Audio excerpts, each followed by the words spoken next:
नमस्कार मित्रों, आप देख रहे हैं हमारा मूल ज्ञान चैनल, जिसमें कि हमारे चैनल का जो मिशन है समाज में पाखंड और अंधविश्वास को दूर करने तथा लोगों को फैले हुए कुरीतियों में फंसे हुए से बचाना है। सत्य क्या है? सत्य को उजागर करना है। मनुष्य आज इस पाखंड और अंधविश्वास के चक्र में फंस करके अपने जीवन को दुखी तथा अपने समय और पैसे दोनों को बर्बाद करके जीवन की सार्थकता को नहीं समझ पाता, जिस कारण से उसके इस मनुष्य जीवन का लक्ष्य पूरा नहीं हो पाता और वह पूरा जीवन पाखंड और अंधविश्वास में व्यतीत कर देता है। जिससे कि हमारे चैनल का मुख्य मिशन यही है कि हम इस पाखंड और अंधविश्वास से बचें, लोगों को जागरूक करें, जो सत्य है सत्य को जानें और अपने जीवन को सार्थक बनाएं। जैसा कि आज के परिवेश में देखने को ये मिलता है कि हमारा समाज भक्ति के क्षेत्र में बहुत आगे है, चाहे वो साकार भक्ति हो, निराकार भक्ति हो, चाहे वो गुरु भक्ति हो। आज हमारे देश में गुरुओं की भरमार है, लाखों गुरु। सबका यही मिशन है, आओ हमारे पास आओ, नामदान लो और मुक्ति पाओ। नामदान क्या? नामदान और सबका यही कहना है कि हमारा नामदान उससे अच्छा है। दूसरा कहता है हमारा नामदान उससे अच्छा है। सोचने की बात यह है मित्रों कि जिस नामदान की चर्चा लोग करते हैं वे सब इन 52 अक्षरों से अपने आप से अपनी मर्जी से निकाले हुए नाम हैं, जिनमें क्या सार्थकता है, नाम का मतलब क्या होता है, व्हाट इज़ नेम, नेम क्या है, नाम क्या है। उसी नाम को नामदान बताया जाता है और उसी नामदान के बदले में कितनी कीमत लोगों से समाज से वसूली जाती है, जिसका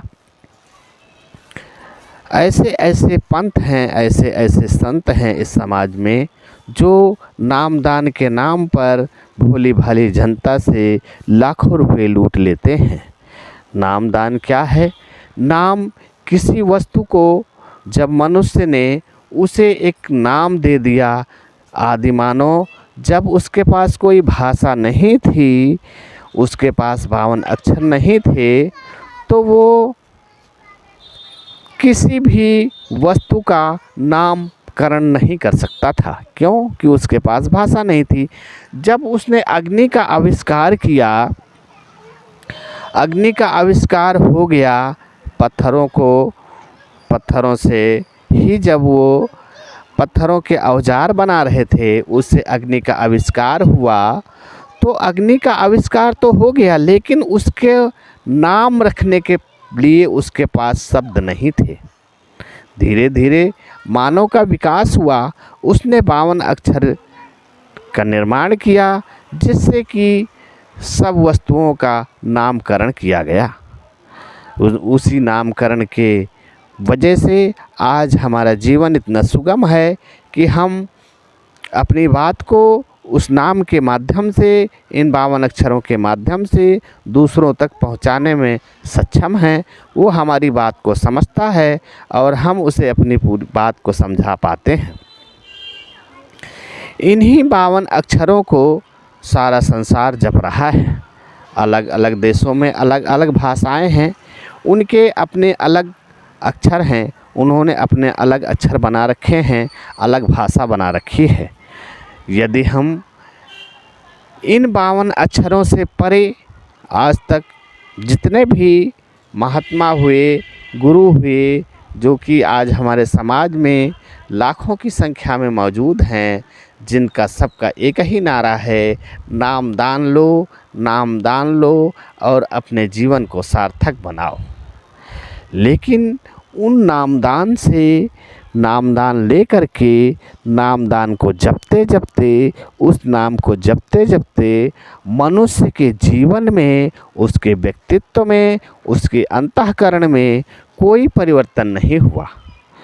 यहाँ तक देखने को मिला है कि ऐसे ऐसे जपी हैं, ऐसे ऐसे नाम जपने वाले हैं जिनको जपते जपते जपते जपते उनका मस्तिष्क में, उनके विचार में, उनकी बोली में, उनकी भाषा में सिर्फ एक ही शब्द रह गया है। और जब भी कोई उनसे कुछ और सवाल करता है तो वे एक ही उनका वही शब्द बाहर आता है, चाहे वो राम राम हो, चाहे कृष्ण कृष्ण हो, चाहे राधा राधा हो। उससे कोई भी कोई सवाल पूछता है, तुमने खाना खा लिया, तो वो यही कहता है राधे राधे। उसका मस्तिष्क उस शब्द में इतना विचलित हो गया कि वो उसके आगे कुछ सोचने समझने की जो उसकी पावर थी, जो उसके मस्तिष्क की कोशिकाएं थी, जो आने वाली आवाज़ को डिकोड करके मस्तिष्क को समझा सकें, वे सब शिथिल हो गई। परिणाम स्वरूप यहाँ तक देखने को मिलता है कि उसकी स्थिति एक पागलों जैसी हो जाती है। नाम जप करने वालों की ऐसे देखने को रूपरेखा मिलती है। और हमारे जो नामदान देने वाले सद्गुरु हैं, जो संत हैं, जो महात्मा हैं, जो अपनी नामदान की दुकान खोल रखे हैं, वो सब का यही नारा है कि नामदान लो और इसे जाप करो।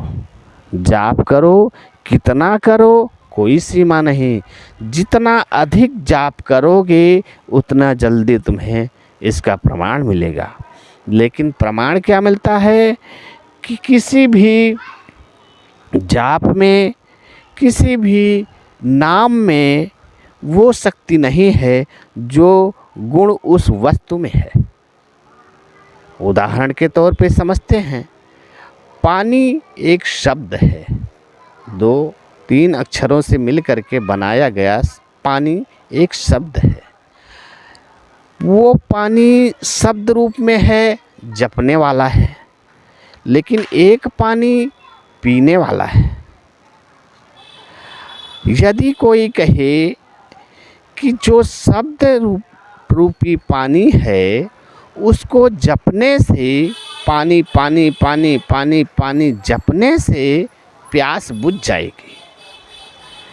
जो गुरु हमें नाम पकड़ाता है कि ये भगवान का नाम है, इसका जाप करो, इसके जाप करने से तुम्हें भगवान मिल जाएगा, वो जो नाम के शब्द हैं, जो अक्षर हैं वो अलग है, लेकिन जो वो तत्व है वो अलग है। इसलिए उस तत्व को जानना है। पानी पानी जपने से प्यास नहीं, पानी जो दिखा दे, और जब तक वो पानी को पिएगा नहीं तब तक उसे प्यास, उसकी प्यास नहीं बुझेगी। इसलिए प्यास बुझाने के लिए पानी शब्द को जपने की आवश्यकता नहीं है, बल्कि पानी को समझने और जानने और पीने से प्यास बुझेगी। ये हम सभी जानते हैं।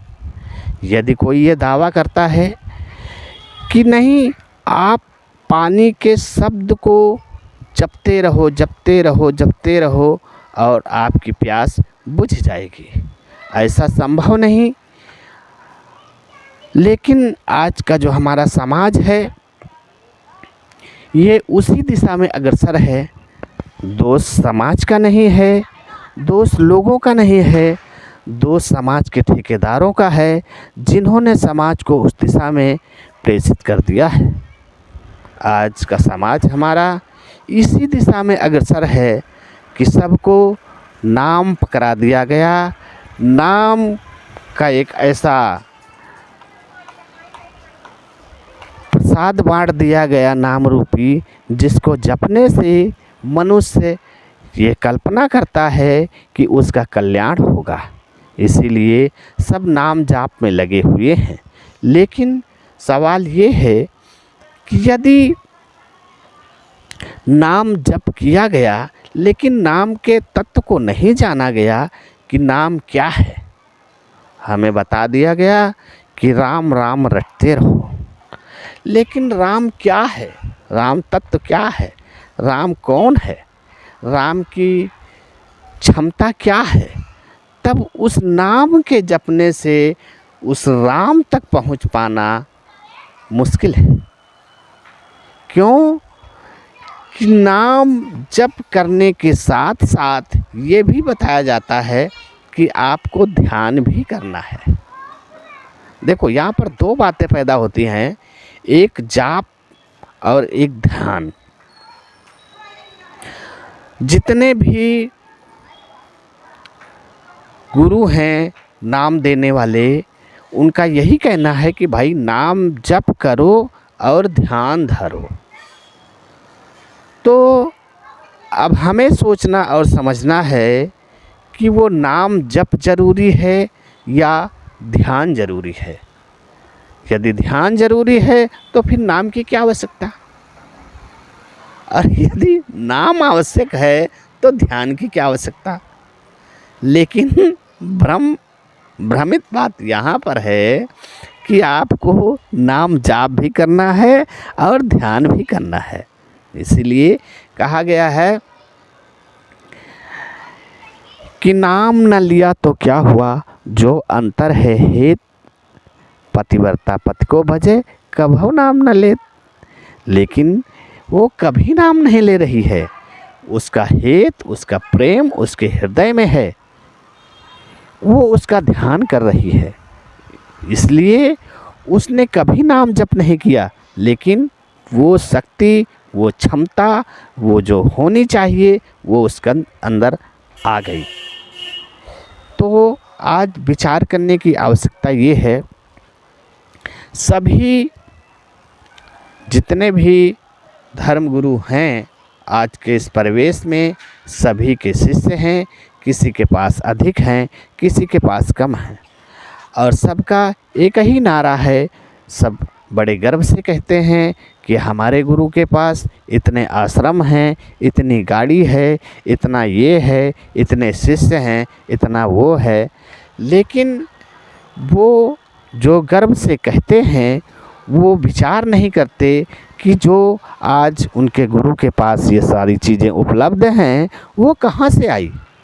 क्या उसने परिश्रम करके बनाया, या उसने अपने चमत्कार या शक्ति से बनाया, या उसकी उसमें कुछ क्षमता है? नहीं, ये सब उन्हीं शिष्यों का, उन्हीं लोगों का पैसा है, उन्हीं का परिश्रम है कि आज कुछ भी है।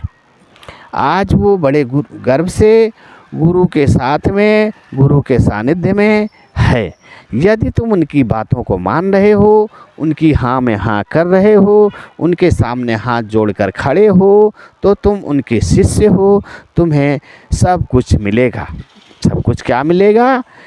वो कुछ नहीं देंगे, सब कुछ तुम ला करके उनको दोगे, जिससे कि उनका प्रचार प्रसार और वर्चस्व बढ़ेगा।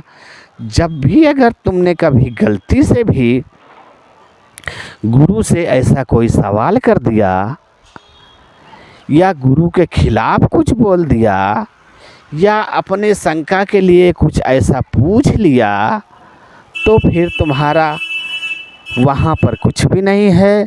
तुमको वहाँ से बाहर भगा दिया जाएगा, तुम्हें गुरुद्रोही घोषित कर दिया जाएगा। तुम्हारी जितनी भी 10 साल, 5 साल, 20 साल की जो भक्ति थी उस गुरु के प्रति, वो 1 मिनट में, 5 मिनट में सब खत्म करके, जिसको तुम सोते जागते उठते बैठते जिस गुरु का सुमिरन कर रहे थे, उसी गुरु ने तुमको धक्का मार के वहाँ से निकाल दिया। ये है आज की भक्ति, ये है आज का व्यवहार, ये है आज का नामदान का जो प्रचार चल रहा है।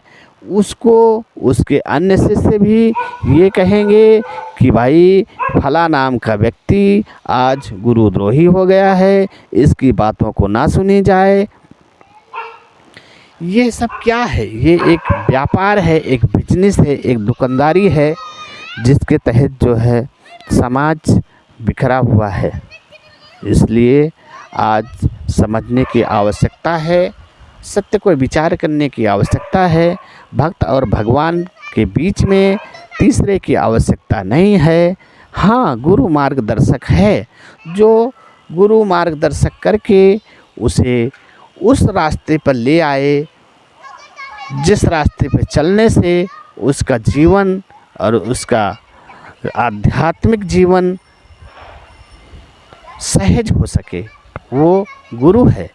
लेकिन जो अपनी विचार के लिए, अपनी बात को ज़बरदस्ती थोपने के लिए नामदान की जो दुकान चला रहे हैं, उनसे बचने की आवश्यकता है। जिससे कि तुम बहुत से ऐसे भी शिष्य हमें मिले हैं जिन्होंने ये भी बताया है कि हम 10 साल उस गुरु के शिष्य रहे, उसकी सेवा करते रहे, उसके साथ सब कुछ अपना तन मन धन न्यौछावर करते रहे, हमें कुछ नहीं मिला। और आज जब हमने उनसे कुछ बात करने की कोशिश करी इस बारे में, तो उन्होंने हमें गुरुद्रोही घोषित कर दिया और उन्होंने हमें अपने आश्रम से भगा दिया और लोगों को भी ये बता दिया कि भाई ये गुरुद्रोही है और इससे इसकी बातों को ना सुनी जाए। इसलिए आज का जो ये चल रहा है नामदान का व्यापार, उसको समझने और बचने की आवश्यकता है। ना कि अंधविश्वास और पाखंड के नाम पर उनके हाँ में हाँ मिलाते हुए ज़बरदस्ती अपने सर पे उनका बोझ ला दो और उन्हें अपना समय, अपना पैसा, अपना दिमाग, सब कुछ उनके नाम हवाले कर दोगे, तुम्हारा जीवन नरक बन जाएगा, तुम दुखमय होगे। इसलिए विचार करने की आवश्यकता है। बहुत बहुत धन्यवाद वीडियो देखने के लिए।